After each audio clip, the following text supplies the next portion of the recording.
como é que nós criamos ficções a partir não só de criação de espaços que parecem ser naturais, mas também, por exemplo, das estufas. Normalmente as plantas não são originárias do sítio onde estão. Eu acho que esta ideia da turistificação através desta criação de novos espaços naturais tem a ver com a ideia de que as imagens das plantas, aos poucos, substituem as plantas. E isto acontece nas cidades, como, por exemplo, quando é utilizado plantas ornamentais nos jardins e nos espaços públicos, quase para recriar uma ideia ficcional do que é uma natureza. Desde o momento em que começamos a agricultura, começamos a criar uma prática de cultivo de plantas que aos poucos as faz alterar para um estado pós-natural. Com essa evolução e essa modificação genética, a própria natureza transforma-se.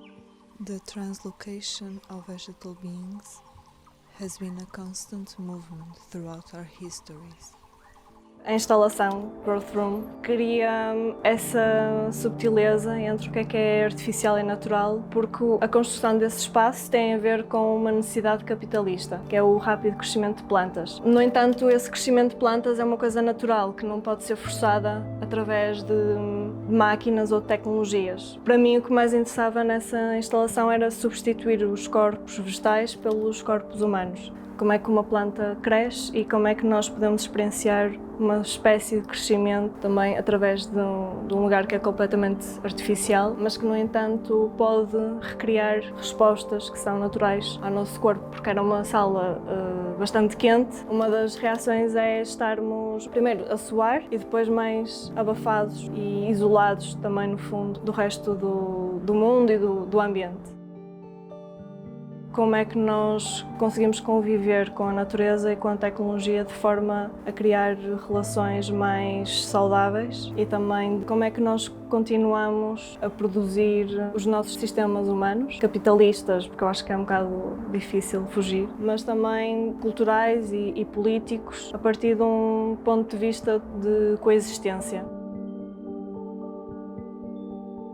O trabalho mais recente que eu fiz foi uma residência artística no Laboratório de Tecnologia e Engenharia Ambiental, em que este laboratório, esta equipa de investigação, se foca no estudo de qualidade do ar interior. Mas o meu papel enquanto artista foi perceber de que forma é que podemos dar visibilidade ao ar. Uma coisa que foi interessante foi perceber que as plantas têm um impacto na qualidade do ar interior. São capazes de absorver certos componentes químicos. Portanto, esta relação entre conhecimento científico e uma prática artística acho que é bastante produtiva para podermos desconstruir perspectivas, para darmos mais ferramentas às pessoas, para olhar não só para as instalações artísticas ou para os trabalhos artísticos, mas também perceber que ambos os conhecimentos se podem relacionar.